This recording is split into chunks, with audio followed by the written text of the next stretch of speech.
All right, let's dive right in. Today, we are tackling what is, for many people, the toughest part of the Pearson Test of English, the speaking module. But we're not just going to talk about it. Nope, we're going to lay out a super clear, strategic roadmap to help you absolutely conquer it. So have you ever looked at the list of speaking tasks and just felt that wave of anxiety wash over you? Yeah, you are definitely not alone. It's fast, it's scored by a computer, and the pressure is, it's really high. But don't you worry. My goal here is to take that feeling of being completely overwhelmed and flip it into a feeling of confidence. How? By giving you a clear, actionable plan. Okay, first things first. You can't win a battle if you don't understand the battlefield, right? So, in this first part, we're going to decode the test itself.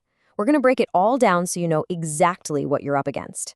And here it is. This is basically our map of the entire speaking section. Now just look at the sheer number of repeat sentence items. We're talking 10 to 12 of them. That right there tells you it's a huge skill area. Then you've got your more analytical stuff like describe image. But what I really want you to notice are those new ones at the bottom. Getting a handle on this mix is step one, because it tells you exactly where you should be focusing your practice time. So knowing the tasks is one thing, but knowing how that computer algorithm scores you, that's the real key to unlocking a high score. See, your final mark is basically built on 4 fundamental pillars. If you can master these, you are well on your way. The first pillar is content, and this one's pretty straightforward. It's asking, are you actually doing what the task asked you to do? If it says describe image, are you talking about the main things you see in that image? If it says retail lecture, are you hitting the key points you just heard? It's really all about being accurate and staying on topic. Next up, and this is a big one, you guys, is oral fluency.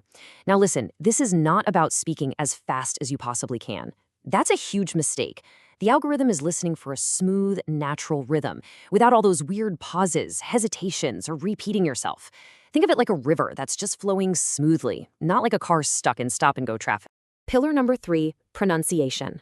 Simply put, can the computer understand the words you're saying? This comes down to making really clear vowel and consonant sounds, but just as important, it's also about using the right word stress and sentence intonation. It has to sound like natural English speech. And finally, we have form. The best way to think about this is just following the rules of the game. If the task gives you 40 seconds to speak, you need to finish within those 40 seconds. It's as simple as that. If you ignore these basic rules, you're literally just throwing away points, and it doesn't matter how great your content is. All right, so now we know the tasks and we know how we're being scored. Now for the most important part, what do you actually do to prepare?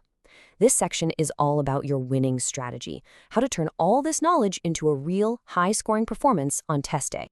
And let's be super clear about this. A high score in PTE speaking almost never happens by accident. Success comes from a deliberate, systematic approach to how you practice. It's all about building the right habits so you can perform like a pro even when you're under pressure. So, what does this system actually look like? Well, step 1, use templates. A simple opener like the graph shows saves you that precious thinking time so you can just focus on being fluent. Step 2, speak clearly and at a consistent, natural pace. Step 3, and trust me, this one is non-negotiable. You have to record yourself and listen back. It is the fastest way to find and fix your own mistakes. And finally, step 4, use specific fluency drills to build that smooth, natural rhythm we keep talking about. And check this out. This is a real, tangible target for your fluency. You want to aim for a speaking rate of about 140 to 160 words per minute. If you go any slower, you might lose points on fluency. But if you go any faster, your pronunciation can start to get sloppy. This is the sweet spot. You can even find tools online to measure your speed. Aim for this range every single time. So, how do you get there? What's the secret sauce? It's repetition. Your goal, your mission should be 50 repetitions for each task type every single day. And yes, I know, that sounds like a lot, but this is how you build the muscle memory you need to perform automatically when the pressure is on. This one habit can honestly be the difference between a good score and a truly great one. Okay, so you've got the strategy and you've got your targets. Now, let's talk about the tools. In our final section, we're jumping into the digital practice arena, the best resources out there to help you execute your plan and get your skills razor sharp. Think of this as your personal toolkit. You're going to want to start with the official mock tests to see where you stand, then use those AI platforms for daily practice. They give you instant feedback, which is amazing. Watch the expert tutorials to really fine-tune your technique for specific tasks. And tap into those free resource hubs when you just need more material to hit that 50 reps a day goal. As you start your training, I just want to leave you with this thought. Everyone who's preparing for this test is working hard, but the ones who get those extraordinary scores, they're the ones who put in that little bit of extra, focused practice, day in and day out. And that's a wrap. We've laid out the map, the strategy, the tools, and the targets. The playbook is officially in your hands now. So the only question left is the one you see right here. You know what you need to do. Are you ready to get to work?